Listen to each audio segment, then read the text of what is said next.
Hello, Dr. Bass. How are you? I'm very well. Thank you so Pleasure much. to meet you. Thank you so much. Can I find some more information about your office? Yes, so typically when a patient will come into the office, we'll make a brief presentation of how we do this. They're greeted at the front desk where they may or may not sign in depending on where they are in the new patient process. And then we'll be giving them, after they fill their paperwork out, we give them a tour. So I'll give you the tour as well. Thank you so much. We first bring them into the multiple therapy suite. And in this area, we've got several pieces of equipment. We've got dual-headed ultrasound units. We've got interferential electrotherapy, Russian stim. We've got diathermy units for deep bone heating. We've got a cube laser, which is a 15-watt laser. And these are some of the therapies and modalities that patients may have as they're going through their treatment program, or sometimes before the therapy or sometimes after the therapy. From there, they're brought into the rest of the clinic. They'll come into the decompression area, which is where we'll wind up momentarily, and they'll be explained what these decompression machines do. You can pretty much be guaranteed that your prospective patient has never seen these machines before. They don't know what they are. They don't know how they work. They look a little intimidating. We call them gentle giants.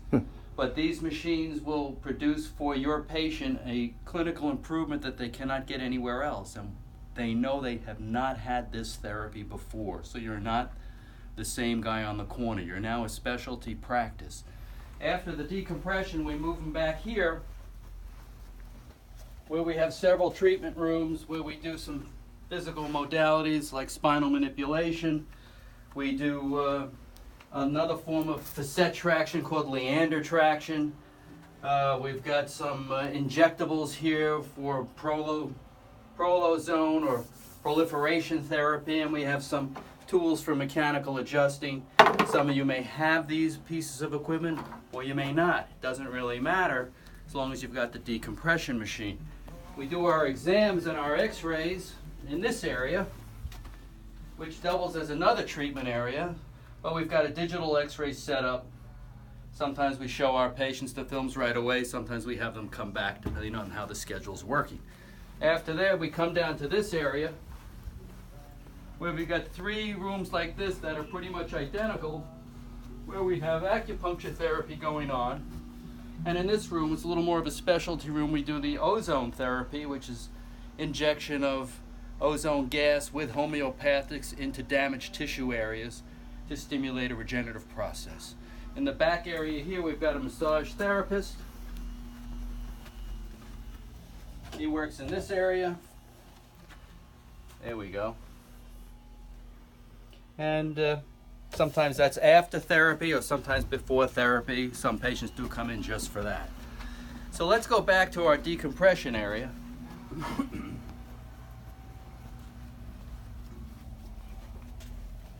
And let me just briefly explain that these are the most sophisticated decompression systems in the world. These machines are sold around the world. They're in Asia, the Middle East, Europe, Greece, Turkey, France, Germany, Spain, Canada, and they're gaining in popularity because of their functionality.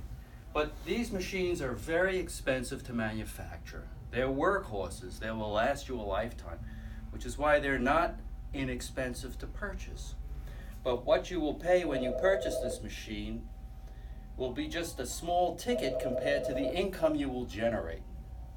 Now, once you go through your exam process with the patient and they come back for a report of findings, that's where you go over what they have and how you're going to treat them and what is it going to cost the patient. Now, if you're part of the Antalgic-Trak team, you're going to get a booklet like this customized to your office. In this booklet, it explains the few items of why the patient feels what they feel. We would go over in much more detail of this booklet, but it's proprietary and it's something that we only want our Antalgic-Trak doctors to have. But it talks about how misalignments can create nerve pressure. It shows some examples of spinal degeneration. It shows the differences between the old decompression versus the new. It shows a little bit about chiropractic care if you do that in your office. It shows a little bit about acupuncture if you do that. It shows about laser if you do that. It talks about injection therapy if you do that. Each booklet is customized to the services in your office. It talks about the general modalities that we have here. Some of you have them, some of you don't. Doesn't really matter. And then we have a worksheet. And in this worksheet, it lists a series of spinal conditions that are treatable, improvable, and maybe correctable.